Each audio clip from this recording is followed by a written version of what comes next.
나는 분명 기초수급자 자격이 될 텐데 통장에 들어온 돈 때문에 자격을 잃게 될까봐 걱정돼. 이런 불안감 이제는 확실히 정리할 때입니다. 기초생활수급자로서 통장에 돈이 들어오는 것이 왜 이렇게 중요한지, 그리고 어떤 경우에 자격이 유지되고 박탈될 수 있는지 확실히 알려드리겠습니다. 이 규정을 알고 있으면 불필요한 걱정 없이 필요한 혜택을 계속 누릴 수 있습니다. 통장 관리의 핵심을 한 번에 정리해드릴 테니 끝까지 함께 해주세요. 아는 것이 돈이다. 복진수 넘버원 KBN 뉴스 지금 시작합니다.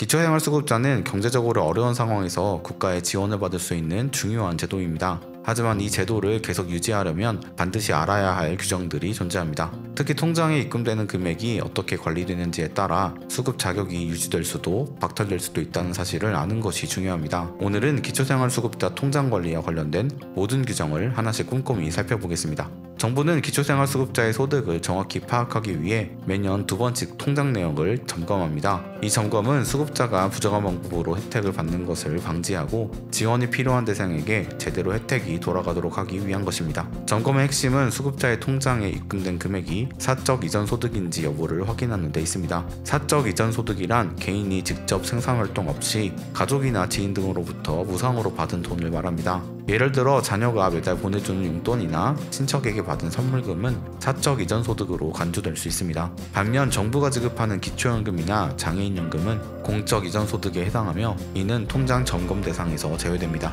이러한 사적 이전 소득은 수급자의 생계급여 산정에 직접적인 영향을 미치기 때문에 통장 관리가 무엇보다 중요합니다. 정부는 최근 1년간 통장 내역을 조사하며 일정 기준 이상 금액이 입금된 경우 그 출처를 철저히 조사합니다. 특히 1년에 6회 이상 정기적으로 돈이 입금되거나 한 번에 큰 금액이 들어오는 경우 출처를 확인하며 만약 이를 증빙하지 못한다면 생계급여가 차감되거나 심각한 경우에는 수급 자격이 박탈될 수 있습니다. 자녀로부터 매달 50만원씩 용돈을 받은 한 어르신의 사례가 있습니다. 이 돈이 사적 이전 소득으로 간주되면서 생계급여가 줄어들었고 결국 수급 자격을 상실하게 되었습니다.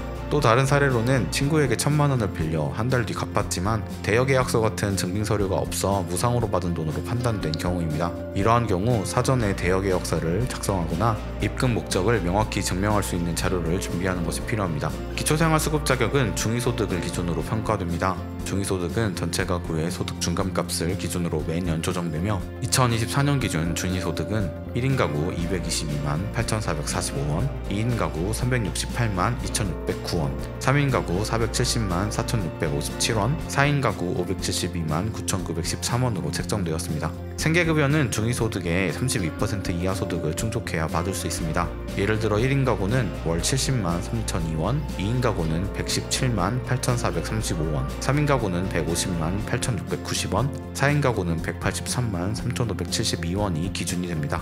의료급여, 주거급여, 교육급여 등 다른 복지 혜택의 경우에도 중위소득을 기준으로 지원 범위가 다르게 정해집니다. 의료급여는 중위소득의 40%, 주거급여는 48%, 교육급여는 50%를 기준으로 정하며 본인의 상황에 따라 받을 수 있는 혜택이 달라질 수 있습니다. 수급 자격을 유지하려면 가족이나 지인에게 받은 돈, 즉 사적 이전 소득의 관리가 무엇보다 중요합니다. 연간 입금 횟수와 금액에 따라 소득으로 간주되는 한도가 달라집니다. 1년에 6회 이상 돈을 받는 경우 월 기준 중위 소득의 15%를 초과하는 금액은 소득으로 간주됩니다. 이를 예로 들면 1인 가구는 월 33만원, 2인 가구는 월 55만원, 3인 가구는 월 70만원, 4인 가구는 월 85만원까지는 소득으로 인정되지 않습니다. 반면 1년에 6번 미만으로 돈을 받는 경우에는 연간 총합이 기준 중위 소득의 50%를 초과하지 않아야 소득으로 간주되지 않습니다. 예를 들어 1인 가구는 연간 111만원, 2인 가구는 184만원, 3인 가구는 235만원, 4인 가구는 286만원까지는 괜찮지만 이를 초과하면 생계급여가 줄어들거나 자격이 박탈될 수 있습니다. 입금된 돈이 임대보증금, 수술비 같은 불가피한 지출로 사용된 경우에는 사적 이전 소득으로 간주되지 않을 수 있습니다. 이를 위해 송금 기록이나 지출 내역을 명확히 증명할 수 있는 자료를 철저히 준비해야 합니다. 긴급하게 가족에게 500만원을 빌려 사용한 한 가구는 이를 증빙하는 자료를 제출한 덕분에 사적 이전 소득으로 간주되지 않았던 사례가 있습니다.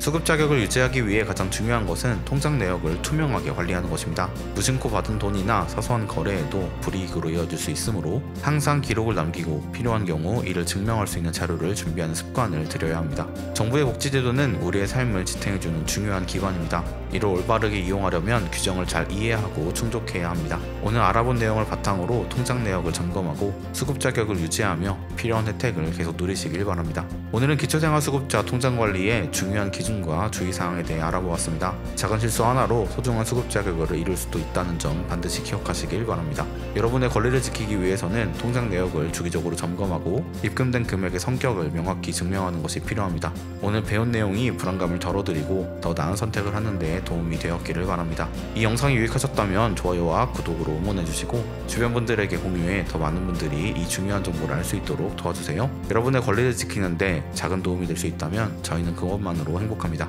그럼 다음에도 더욱 알찬 정보로 찾아뵙겠습니다. 오늘 준비한 영상은 여기까지입니다. 영상 유익하셨다면 구독, 좋아요, 알림 설정 부탁드립니다. 많은 것이 돈이다. 지금까지 복지뉴스 넘버원 KBN 뉴스 윤석호 기자였습니다.